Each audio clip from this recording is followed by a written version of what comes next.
Hello everyone and welcome on board this Pardo's business flight to Learning Land. We will be looking at this software today. Do you all know what that is? If not, come join us on this flight and we'll be arriving shortly, where we'll learn all about what this logo is and how it can help you engage your learners in your lessons, because this is how I started one of mine and it seemed to work okay. So let's find out what this is and how we do it. Here we go, let's fly. Hello there, I'm glad your flight made it to Learning Land safe and sound. We are here today looking at increasing student engagement using OBS. There it is. See that logo again down the bottom? Well, that's Open Broadcaster software, and this was recommended to me by one of my second year students, and I can't thank him enough for that, because it's really changed the approach I've taken to this blended learning, and I think it's something I'll probably stick with as we go forward. And what I wanted to do today is just answer a couple of the questions that people ask me, like, how are you doing that? You must be really technologically minded. What kind of equipment have you got? And rather than pretend that I'm, some kind of whiz and some kind of mastermind at all these things, I thought we'd just answer these questions here today. So everything you're seeing during this video, other than a couple of slide transitions and a little bit that's going to be really obvious that it's not OBS, will be done using that software. Okay, so we'll be creating everything using that. So what you're seeing right now is using OBS and capturing the display. So behind me right here is a standard Google slide presentation, but I'm just moving on with a clicker.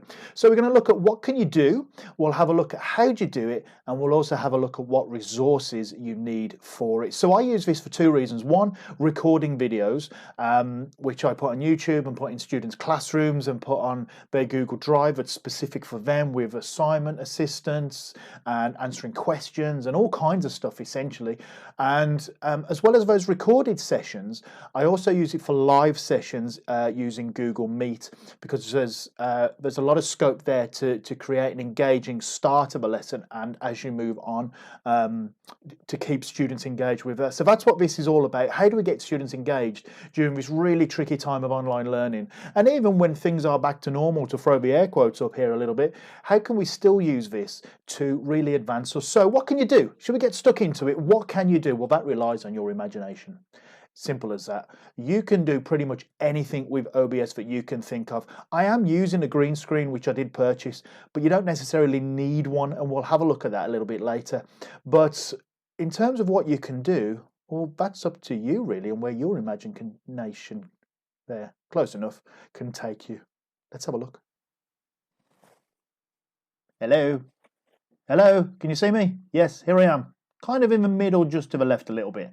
So I know my shoulders aren't in proportion here. Maybe I get my head a little bit closer there. But if you're teaching law and you're looking at the Supreme Court, then this could be one of the ways that you get students started on it and get them looking at the screen and engaged. Maybe, now I'm going to do all this live here. Okay, so there's going to be a few clicking buttons and looking away. Maybe you're teaching sports. Here we go. Let me just put that screen back there. And you're thinking, you know what, I need to get people involved in this. Maybe I'm teaching business studies and we're looking at ticket sales at Wembley, so I'm going to put myself on the big screen. Now, what you can do as well is put like music videos and things around. We'll talk about that a little bit later. And I've done that before, and that's a really good way to get some music playing and the students start asking questions about it and things like that. What else could we be teaching here today? Let's have a look, shall we? Let's teach a bit of English and look at a Christmas Carol here. So maybe you're looking at what these characters might be thinking as they are watching Scrooge over there. Where is he? Over there. Oh, Scrooge. As he walks past there, and you're trying to get into the minds of characters, or you're just introducing a new topic. Maybe another way you could do this, if you're going to get a variety of subjects in here. Now, obviously, I'm not going to stay here, but if you show the students something that they're used to and familiar with, that is a great conversation starter. You put yourself with the background of a college behind you. Good grief, I'll be talking about that, and we'll be you know, they'll be engaging straight away with that. So you can get really serious, as we've had, you know, a bit of a chuckle with some of these so far. So maybe you're looking at World War II, and you're going almost kind of like weather presenter style, and you're looking at battle maps and things like that. So there's a lot of things you can do here, and it really is down to you and your imagination with what you can think of in terms of creativity and where you can go with that. So how do we do all that? It looks pretty complicated, doesn't it, when you're watching all these things happen and people moving around? Well, it's really simple. Let's have a look at how we do it. OBS. This is what it looks like when you are recording your footage, or if you're starting to stream lessons using the live function on here.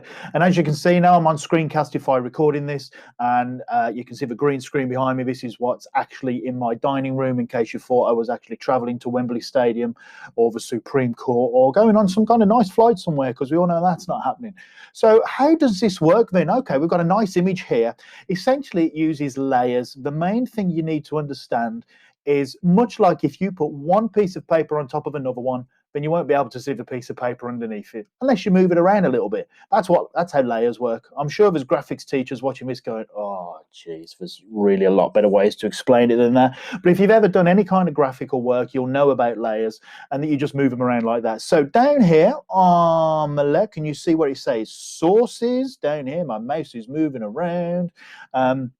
We've got all the different images that I had, and I've put all these in. So if I wanted to move one up and put it up the top, I would do that.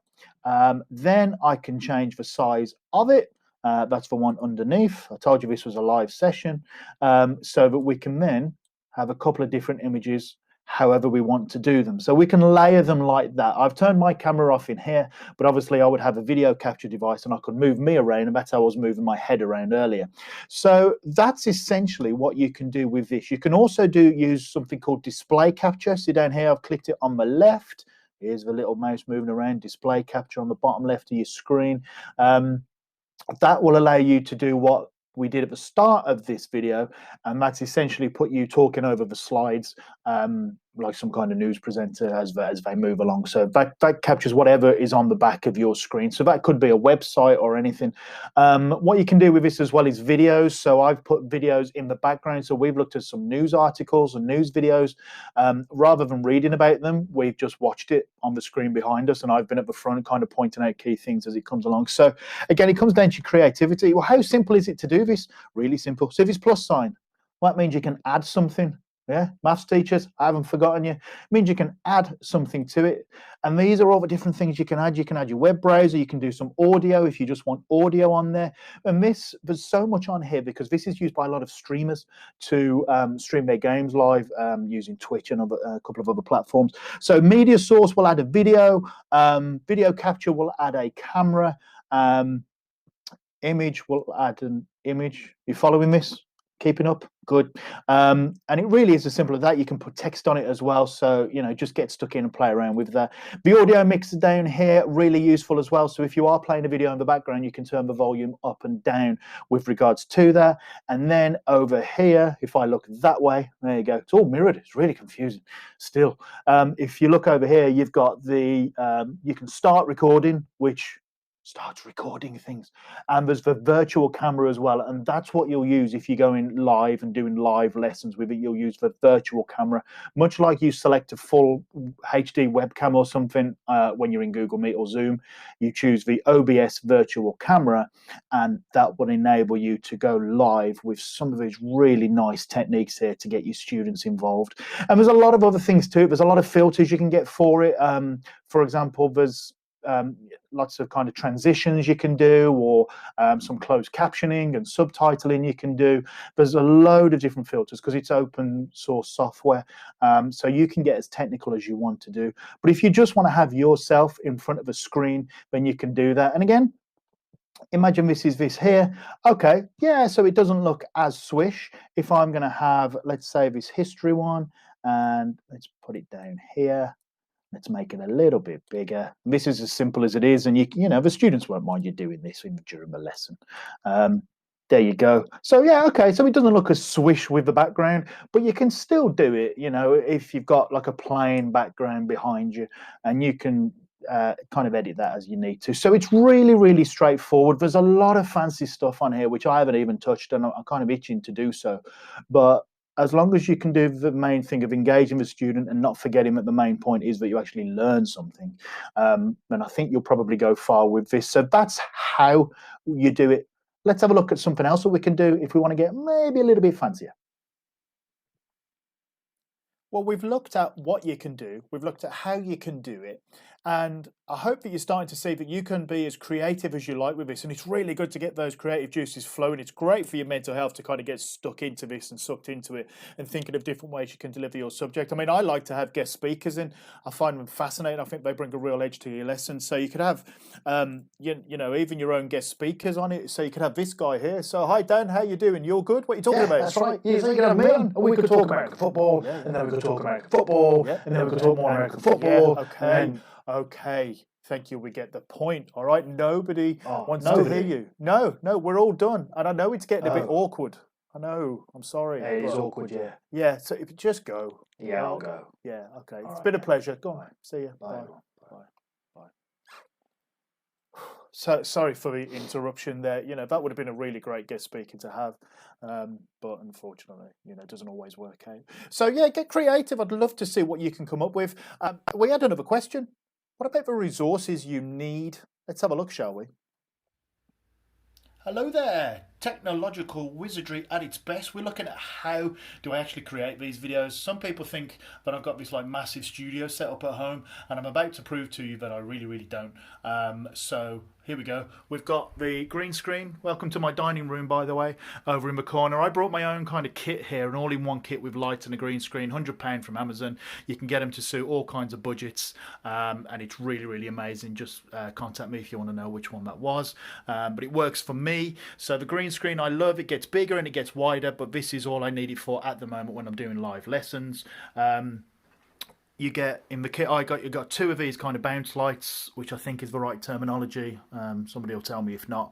I only use one for kind of basic filming that I'm doing today, but if I'm doing something for a longer period of time, I'll get two set up because it does make a bit of a difference. And then the ring light, really useful for live lessons and quick Zoom meetings and things. Gives it a real professional look. I cannot recommend a ring light enough. You can pick up good ones for about 25-30 quid. Highly recommended. And then just the old the laptop on the dining room table. Nothing fancy, nothing swish, nothing special. There's a foundation that I use on parts of my head because it shines a bit too bright sometimes.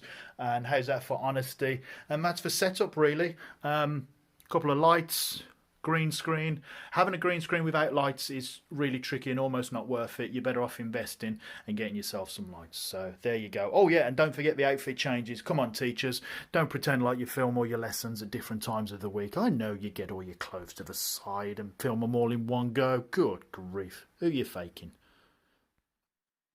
There you go. We've been having a look at increasing student engagement using OBS here today. And I hope that this short video has helped you just kind of get used to the software and what's possible with it.